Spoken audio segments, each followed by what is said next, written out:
اور اسرائیلی حکمرانوں کے جنون کے سامنے ان کی ایک بھی نہ چل سکی۔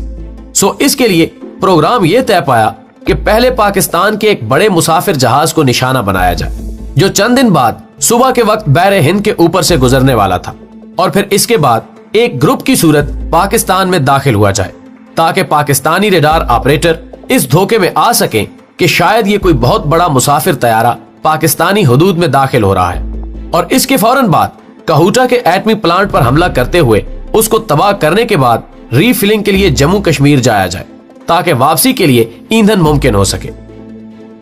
ناظرین گرامی، یہ تھی وہ بھیانک سازش جو بھارتی اور اسرائیلی حکمرانوں نے مل کر تیار کی،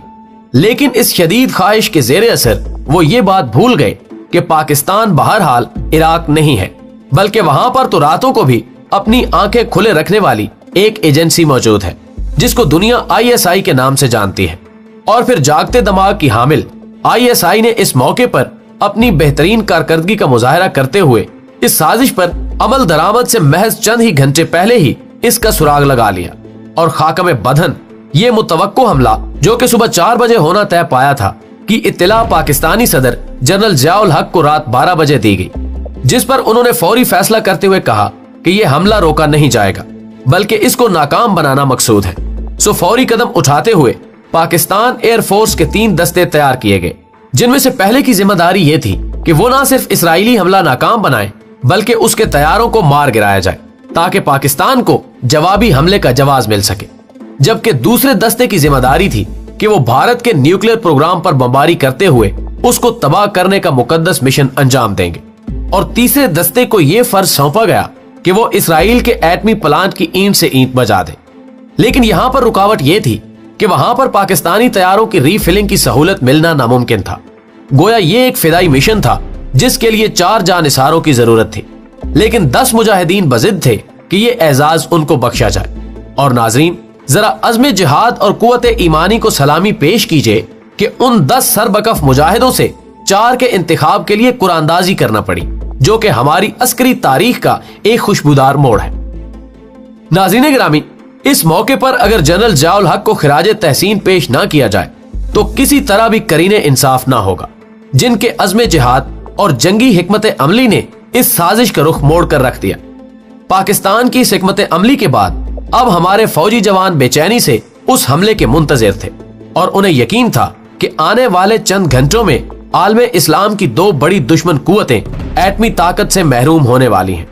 لیکن جب امریکی سیٹلائٹ نے پاکستان میں جنگی طیاروں کی اس نقل و حمل کو دیکھا اور یہ ساری صورتحال نوٹ کی تو انہوں نے فوری طور پر اسرائیل اور بھارت کو خبردار کیا کہ وہ اس خودکشی سے باز رہیں، جس کے بعد ان ہر 2 قوتوں نے اپنے خوابوں کے قبرستان پر نوحہ گری کرتے ہوئے اس بھونڈی سازش پر فاتحہ کہہ دی۔ ناظرین محترم، یہ اسرائیل اور بھارت کے منہ پر برسنے والا وہ جوتا تھا جس نے ان دونوں کے چہروں کو دنیا بھر میں کالا کر کے رکھ دیا، لیکن بدنام اگر ہوں گے تو کیا نام نہ ہوگا کہ مصداق یہ مسلم دشمن پھر بھی کوئی سبق حاصل نہ کر سکے۔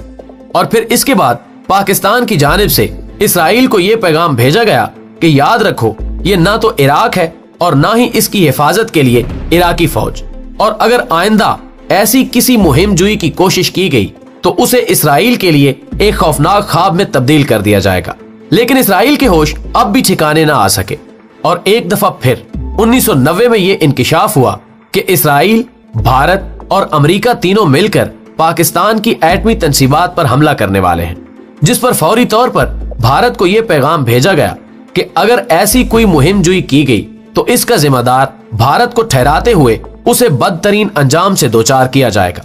جبکہ اس کے ساتھ ہی پاکستان ایئر فورس کو چوکس کر دیا گیا، اور ایک دفعہ پھر امریکی سیٹلائٹ نے پاکستانی جہازوں کی نقل و حرکت کو دیکھتے ہوئے اس گناہ سے پسپائی اختیار کر لی، لیکن اس کے باوجود ناکامی کا زخم منمل نہ ہو سکا، اور ڈاکٹر عبد القدیر خان کے اغوا کی کوششیں جاری رہیں۔ یہ خواب بھی تعبیر نہ پا سکا، اور بالآخر 11 مئی 1998 جب بھارت پر اٹل بہاری واجپئی کی حکومت تھی کہ اس نے پوکھران میں ایٹمی دھماکے کر دیے، جس کے بعد پاکستان کے لیے بھی ان دھماکوں کا راستہ آسان ہو گیا۔ پاکستانی وزیر اعظم پر عوامی دباؤ تھا کہ وہ جوابی طور پر اپنے ایٹمی طاقت ہونے کا اظہار کرے، لیکن اب اس قدم سے روکنے کے لیے نہ صرف امریکہ بلکہ باقی دنیا بھی نواز شریف کو روک رہی تھی۔ میاں صاحب نے قومی اخبارات کے مدیران کی میٹنگ طلب کی اور اس ساری صورتحال پر مشورہ طلب کیا، جس پر مرحوم مجید نظامی نے کہا کہ میاں صاحب اگر آپ دھماکے نہیں کریں گے تو قوم آپ کا دھماکہ کر دے گی۔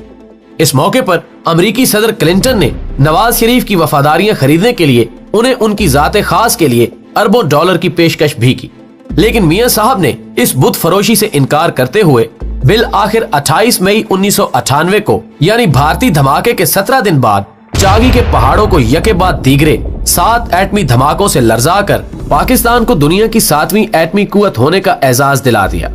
ہماری دعا ہے کہ اللہ اسی طرح ہمارے حکمرانوں اور ISI کو ملک دشمن طاقتوں سے نمٹنے کی توفیق عطا فرماتا رہے، آمین۔